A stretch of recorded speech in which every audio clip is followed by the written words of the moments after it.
The blinking red light on the control panel caught Dr. Alan Morris' attention immediately. He had been monitoring deep space signals for 15 years at the Global Space Observatory, and nothing had ever triggered the anomaly alert at this magnitude. "Tom, you need to see this," Alan called to his colleague across the room. Dr. Tom Wilson hurried over, coffee sloshing from his mug. His eyes widened as he scanned the readings. That's not natural. The signal pattern is too regular." The object had appeared suddenly at the edge of the solar system, beyond Pluto's orbit. Initial readings suggested it was roughly the size of a small bus, made of materials unknown to Earth science, and emitting a strange energy signature. Within hours, the discovery was escalated to the highest levels of government. Admiral James Reynolds, head of the newly formed United Space Command, stood before the emergency assembly of world leaders with a grim expression. "The object is artificial and not of human origin," Reynolds stated flatly. The room fell silent. More concerning, it's transmitting a message on multiple frequencies. On the large screen behind him, strange symbols appeared, shifting and changing. Dr. Lisa Park, the lead xenolinguist, stepped forward. "We've made some progress in translation," she said. "The message appears to be an announcement of some kind. They use a term that translates roughly as evaluation or assessment. They're coming to evaluate us." "Evaluate us for what?" asked the British Prime Minister. Dr. Park hesitated.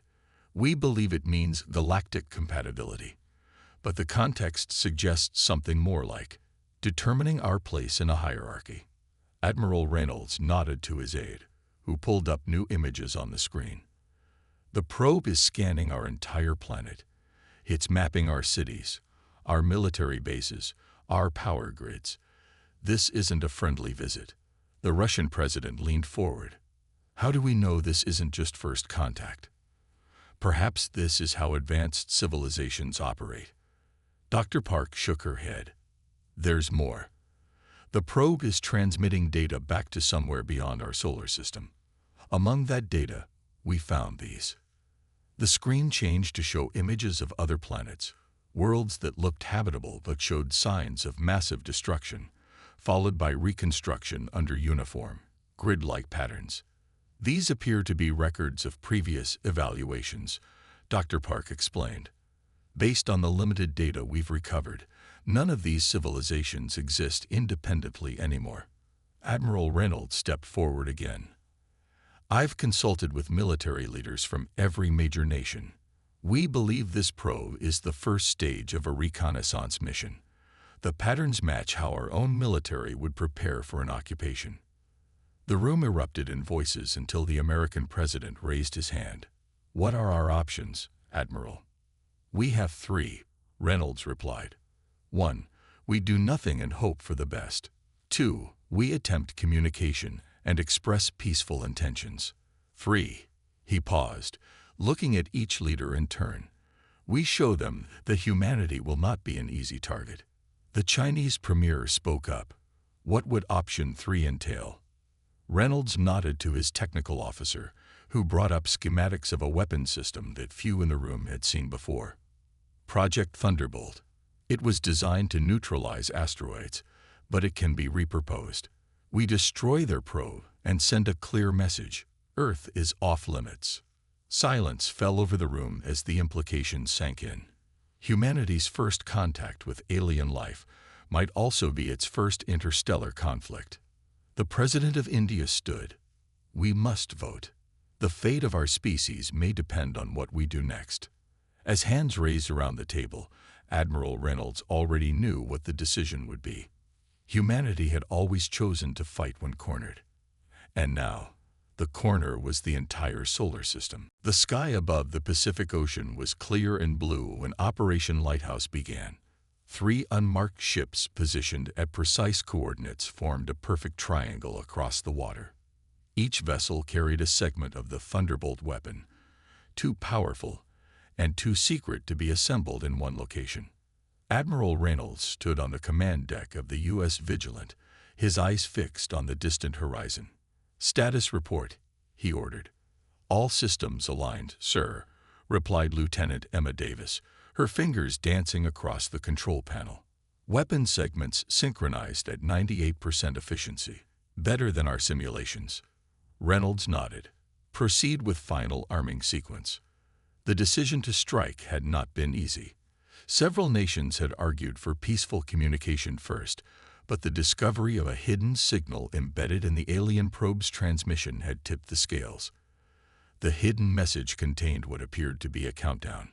"Sir," Davis looked up from her screen, "we've received final authorization from all coalition partners." Reynolds took a deep breath.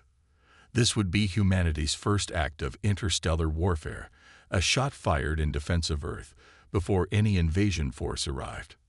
"Execute," he said simply. On each ship, massive panels opened to reveal shining silver arrays that tilted toward the sky. Energy began to flow between the three vessels, visible as faint blue lines connecting across miles of ocean. Above them, the air seemed to ripple. "Energy buildup at 50%, reported Davis. 65%, 80%. In space, 4.6 billion miles from Earth, the alien probe continued its silent observation, unaware it had been targeted. "Full power," Davis announced. A blinding column of light erupted from the center of the triangle, shooting straight into the sky.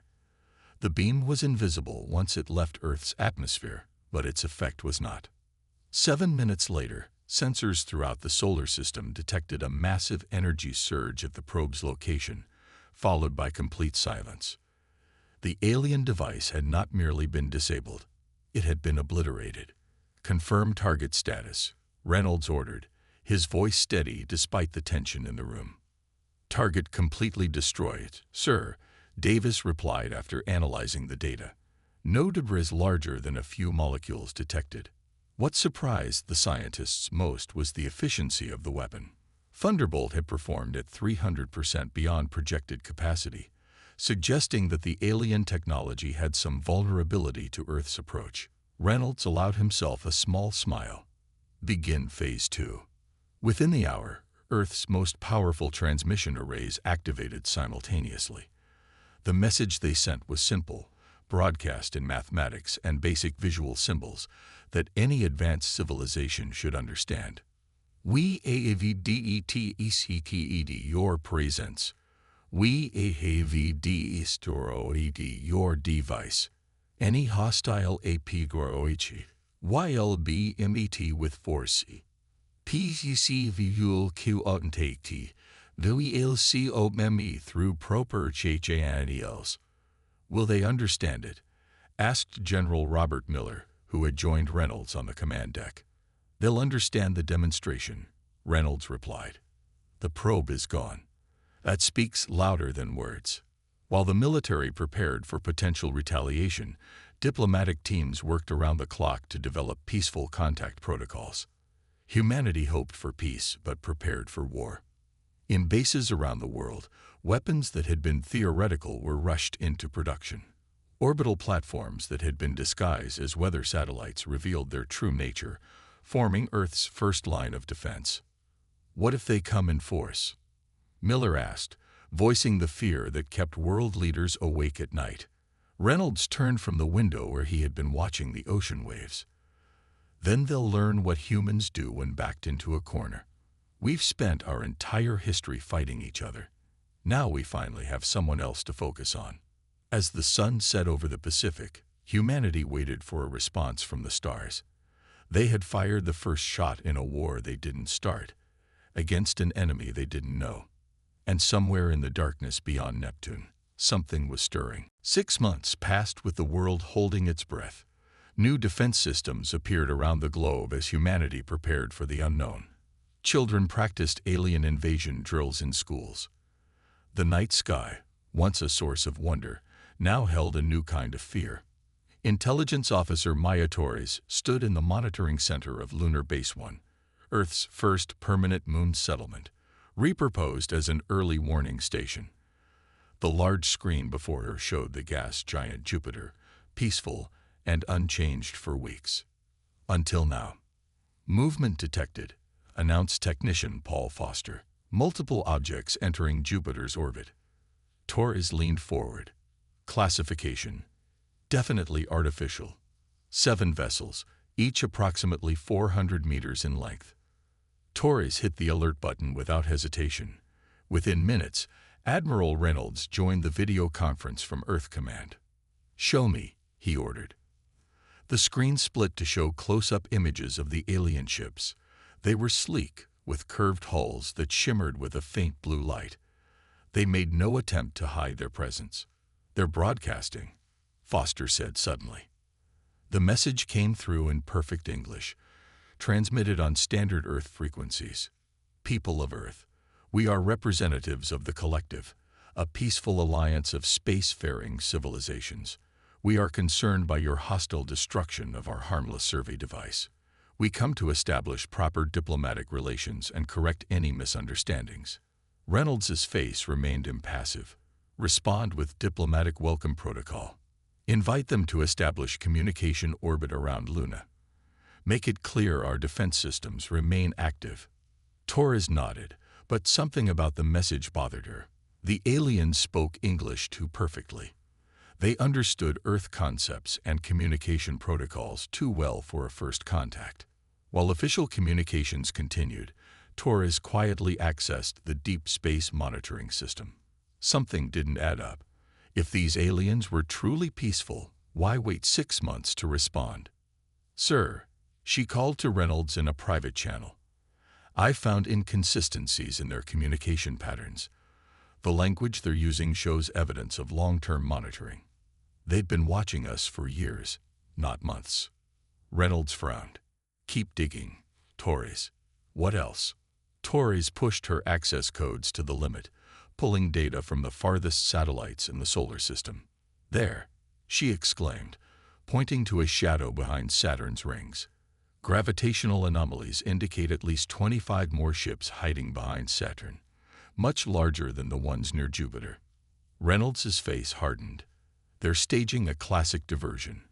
The diplomats talk while the main force prepares." On the main channel, the alien representatives continued their message of peace. "The Collective seeks only to welcome humanity into the galactic community. Your technological achievement in destroying our survey probe impressed us. We wish to share knowledge and resources." Torres sent Reynolds another private message. "Sir, I've decoded some of their internal communications. They're using a frequency that bounces between planetary bodies to avoid detection." "And?" Reynolds asked. "They're not calling us humanity or people of Earth when they talk to each other.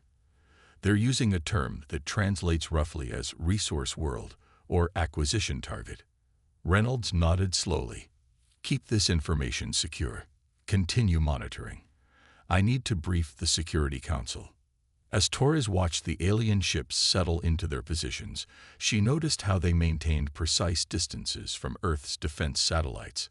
They knew exactly where everything was. The main alien vessel sent another message. "We look forward to peaceful discussions. We have much to share with your developing species." Torres leaned back in her chair, watching the screen with narrowed eyes. The ships near Jupiter were arranged in a formation that matched nothing in Earth's tactical databases. But to her trained eye, it looked like the point of a spear. And behind Saturn, hidden from casual observation, the rest of the blade was forming. "We see you," she whispered to the screen.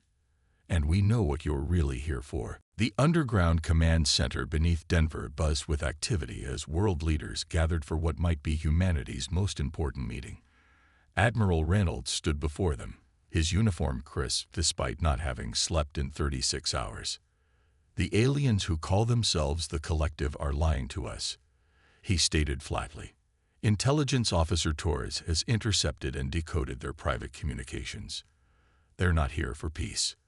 The room fell silent as the evidence played across the screens. Tactical formations disguised as diplomatic positioning.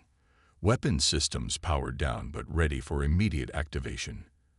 References to Earth as the next acquisition. "What are our options?" asked the Brazilian president. "Their technology must be centuries beyond ours." Reynolds exchanged a look with Dr. Marcus Webb, who stepped forward. The scientist looked ordinary in his rumpled lab coat, but his mind had revolutionized human technology in the months since the alien probe's destruction. Not as far beyond as they think, Webb said. He tapped his tablet, and the central display changed to show a spinning object that looked like a small satellite. When we destroyed their probe, we learned something crucial. Their technology isn't magic. It has rules. And we figured out some of those rules. Reynolds nodded. It's time to implement the Thunderclap protocol. The Chinese premier leaned forward. You want to reveal our hidden capabilities. Once we show our hand, we cannot take it back. If we don't show our hand now, Reynolds replied, we may not have a civilization left to defend. With unanimous but reluctant approval, Reynolds gave the order that would change humanity's position in the cosmos forever. Across the globe, ordinary-looking satellites began to transform. Solar panels retracted, revealing weapons ports. Weather stations unfolded into defensive shields. Communications arrays repositioned into targeting systems. In orbit around Earth, Officer Torres watched the transformation from Lunar Base 1. Defense grid activation at 75% and climbing, she reported. No reaction from the collective vessels yet. Below the lunar surface, in chambers carved out in total secrecy, rows of sleek black ships powered up for the first time. Each bore the insignia of Earth's United Defense Force, a new emblem for a military that officially didn't exist until today. Dr. Webb stood in his laboratory deep beneath the Pacific Ocean, watching as his greatest creation came online. The shield technology derived from studying the destroyed alien probe had been theoretical until 8 weeks ago. Now, emitters on every continent hummed with power. Shield harmonics stable, his assistant reported. Ready for full deployment on your command. In homes around the world, citizens received emergency broadcasts directing them to stocked bunkers that had been quietly built under the guise of infrastructure projects. Humanity had prepared for this moment without announcing it to the stars. Back in the command center, Reynolds received confirmation of planetary readiness. Now we show them who they're dealing with, he said grimly. Activate Project Looking Glass. High above Earth, a specialized satellite deployed a dish-like structure and aimed it directly at the alien fleet near Jupiter. The device began transmitting detailed scans of the alien vessels, including their power sources, weapon locations, and structural weaknesses. Let them know we see everything, Reynolds ordered, including their hidden fleet behind Saturn. The message was clear. Humanity knew more than the aliens had anticipated. Torres watched the alien fleet from her monitoring station and noticed an immediate change in their energy signatures. They're powering up weapons, sir, she reported. I think we got their attention. Reynolds smiled thinly. Good. Send them the final package. Torres transmitted the data that Earth had gathered about 3 other civilizations the collective had previously evaluated, information extracted from the destroyed probe's memory banks. The message carried a simple addition. We know what you did. We know what you plan to do to us. We are not like the others. As Earth's hidden defenses fully activated, the true face of humanity was revealed to the cosmos. Not a helpless developing world, but a united, prepared force that would not go quietly into the night. The stage was set for either Earth's greatest triumph or its final stand. The hidden alien fleet emerged from behind Saturn like a storm-breaking cover. 27 massive warships arranged in a perfect attack formation moved with unnatural precision toward Earth. Their sudden appearance confirmed humanity's worst fears. This was never going to be a peaceful encounter. Admiral Reynolds stood on the bridge of the UDS Defiant, Earth's first true space battleship, watching the tactical display as red dots moved inexorably toward his home planet. All stations report ready, sir, Lieutenant Davis informed him. Earth's shield system is at full capacity. Orbital weapons platforms are locked and tracking. Reynolds nodded. Open a direct channel to their command ship. The main view screen flickered, revealing an alien face for the first time. The creature had pale blue skin stretched over a skull-like face, with 4 black eyes arranged in a diamond pattern. When it spoke, its mouth barely moved, but perfect English emerged. "I am Commander Krex of the Collective Expansion Fleet," the alien said. "Your primitive display of technology is noted but irrelevant. Thousands of worlds have joined our collective, willingly or otherwise. You will surrender your world and accept our guidance, or we will take it by force." Reynolds stepped forward, his weathered face betraying no fear. "I am Admiral James Reynolds of Earth's United Defense Force. Before you make threats, you should understand who you're dealing with." He nodded to Officer Torres, who transmitted a detailed file to the alien vessel. "We've studied the remains of your probe more thoroughly than you anticipated," Reynolds continued. "We know your shield frequencies. We've mapped your weapon systems. We've identified 14 critical vulnerabilities in your flagship alone." The alien commander's eyes narrowed slightly, the only indication of surprise. "Furthermore," Reynolds said, "we've analyzed your previous conquests. The Tellurians surrendered without a fight. The Vosh tried diplomacy until it was too late. The Nexeri fought bravely, but were outmatched. We are none of these species." Torres's console beeped. "Sir, they're charging weapons and moving into attack position." Commander Krex leaned toward the screen. "Your species has existed for a mere moment in cosmic time. You cannot hope to stand against us. This display of defiance is nothing but the last gasp of a dying civilization." Reynolds smiled, which seemed to unsettle the alien. "You misunderstand humanity, Commander. We evolved on a world of predators as prey animals. Then we became the apex predator on our planet. We've survived ice ages, plagues, and our own nuclear weapons. We've spent thousands of years fighting each other. Now, finally, we have someone else to focus on. Final warning, Admiral," Krex hissed. "Surrender or be destroyed." Reynolds' smile faded. "Let me be clear about something. If you attack Earth, one of two things will happen. Either we will defeat you, or you will destroy us. But know this, if you choose destruction, we guarantee mutual annihilation." With a gesture, Reynolds revealed Earth's final secret. On screen appeared images of thousands of small devices attached to asteroids throughout the solar system, each programmed to launch toward the collective's homeworlds if Earth fell. "We've studied your star charts," Reynolds said calmly. "We know where you come from. If we die, so do you." Commander Krex's face remained impassive, but a ripple of movement passed through the bridge crew behind him. "You would destroy yourselves?" Krex asked. "No," Reynolds replied. "You would destroy us. We would simply ensure you join us. That's the difference between our species, Commander. You conquer because you can. We fight because we must." Reynolds stepped closer to the screen, his voice dropping to a near whisper. "We are ready. We are waiting. Your move." The transmission ended, leaving the bridge of the Defiant in silence. Lieutenant Davis glanced at Reynolds. "Do you think they'll back down, sir?" Reynolds watched the alien fleet's position on the tactical display. "No, they can't. Not without losing face with their collective. But they now know this won't be the easy conquest they expected." Torres looked up from her station. "All ships report battle stations ready, Admiral." Reynolds nodded grimly. "Then let's show them how humans fight when our world is at stake." The first attack came without warning. Brilliant beams of energy lanced from the collective's ships toward Earth's major cities. New York, Tokyo, London, Beijing, all targeted simultaneously. For a brief, terrible moment, it seemed humanity's final hour had arrived. Then the impossible happened. The energy beams struck an invisible barrier miles above Earth's surface. The shield that Dr. Webb had created from the alien probe's technology flared bright blue, absorbing the devastating attacks.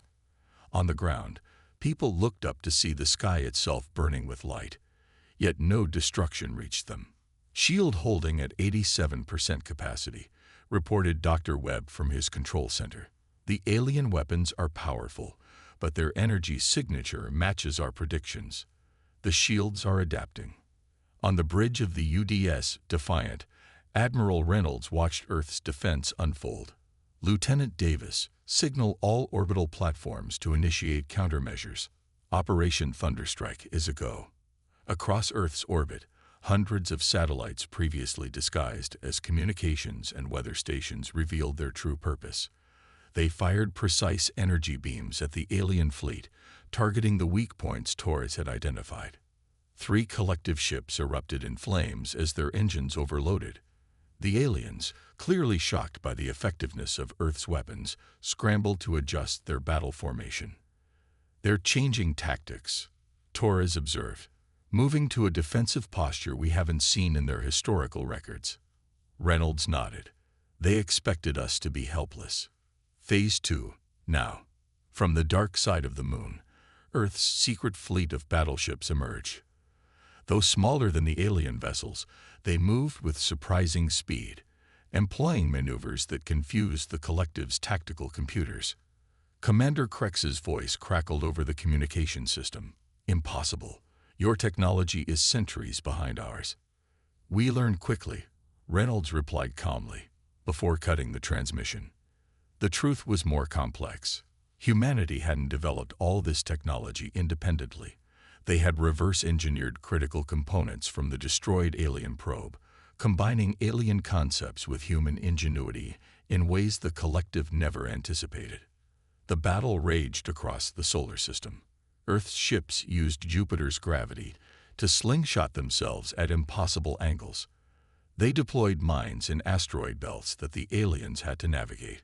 Most importantly, they fought with a desperation the collective had never encountered.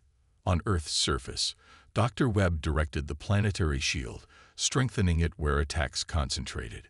"They're testing for weaknesses," he told his team. "Adjust harmonics to compensate." In space, the Defiant took heavy damage as it led a direct assault on the alien flagship.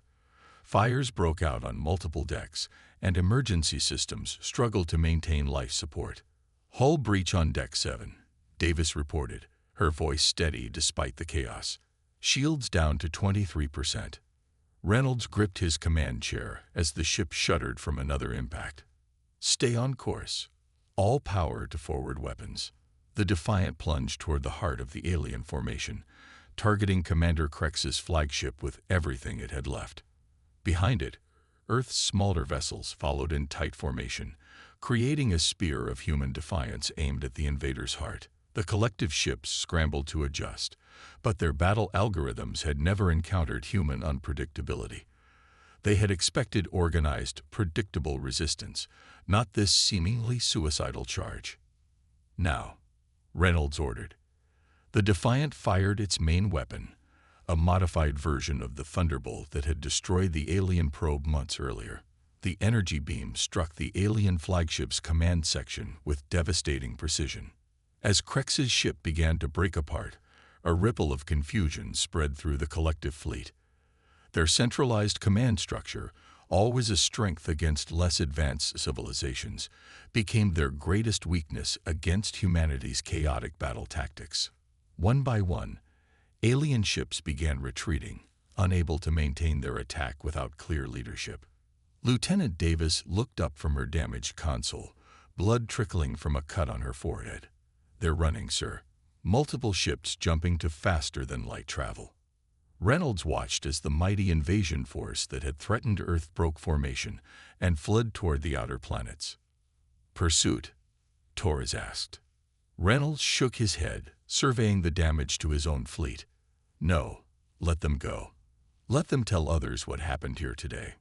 Earth had won its first interstellar battle, but Reynolds knew this was only the beginning. 3 weeks after the battle, Admiral Reynolds stood at the window of the newly constructed Space Diplomatic Center, watching Earth rotate peacefully below. The scars of battle had faded from space, though not from memory. Humanity had suffered losses, brave men and women who gave their lives defending their planet, but Earth itself remained unbroken. "Admiral, they're ready for you," said Officer Torres, now promoted to captain for her role in the conflict. Reynolds straightened his uniform and followed her into the conference room where Earth's leaders waited. The mood was solemn but resolute. The remaining collective ships have retreated beyond Neptune. Reynolds began, activating the holographic display. Our long-range sensors indicate they've established a temporary base on Triton. Are they regrouping for another attack? Asked the Secretary General. Reynolds shook his head. We don't believe so. Their communications suggest they're waiting for instructions from their central authority. But there's something more significant. He nodded to Taurus, who stepped forward. 3 days ago, we detected unusual transmissions directed toward Earth. They weren't coming from the collective forces. The display changed to show several small ships approaching Earth from different directions. They moved cautiously, broadcasting the same message on repeat. People of Earth, we seek asylum. We witnessed your stand against the collective. We wish to join you. The room fell silent as the implications sank in. Who are they? Someone finally asked. Representatives from the very civilizations the collective conquered, Taurus explained. The Tellurians, the Vosh, and others we didn't know about. They'd been watching. When they saw us defeat the collective, they seized their chance for freedom. Dr. Webb entered the room, carrying his ever-present tablet. We've confirmed their identities through genetic samples. These are indeed the species mentioned in the probe's records. Reynolds continued. They bring valuable information. The collective isn't a single species. It's a conquering force that absorbs other civilizations, using their resources and forcing them to fight their battles. Many of these species have been waiting centuries for a chance at freedom. What do they want from us? Asked the Chinese premier. Alliance, Reynolds replied simply. They want to learn how we resisted. And they offer knowledge in return. Star maps, technology, cultural exchange. They've been slaves for generations. They want to be partners now. The Brazilian president leaned forward. And the collective. They will return in greater numbers, yes. Eventually, Reynolds acknowledged. But not soon. According to our new allies, the collective has never failed to conquer a world at this technological stage. Their defeat here has sent shockwaves through their empire. Rebellions are breaking out on a dozen worlds. Taurus brought up new images showing alien worlds where collective control stations burned. We've been given an opportunity, Reynolds continued, not just to defend Earth, but to help these species regain their freedom. In doing so, we weaken the collective and strengthen our own position. After hours of discussion, the decision was unanimous. Earth would establish the Galactic Defense Accord, a mutual protection agreement between Earth and the formerly subjugated species. 1 month later, Reynolds stood on the bridge of the rebuilt Defiant, watching as representatives from 7 alien civilizations signed the historic document. Earth, once alone in the cosmos, now stood as the center of a new alliance. Transmit the message, Reynolds ordered. From Earth's most powerful communication array, a broadcast went out in all directions, translated into every known language in the galaxy. To all spacefaring civilizations, Earth and its allies seek peaceful cooperation. We respect the sovereignty of all sentient species, but know this: the era of conquest is over. We stand ready to defend ourselves and our allies against any aggression. Humanity seeks peace, but we will never again be vulnerable. You have been warned. As the message traveled outward at the speed of light, humanity looked to the stars not with fear, but with determination. They had faced their first cosmic challenge and emerged victorious, and the galaxy would never be the same.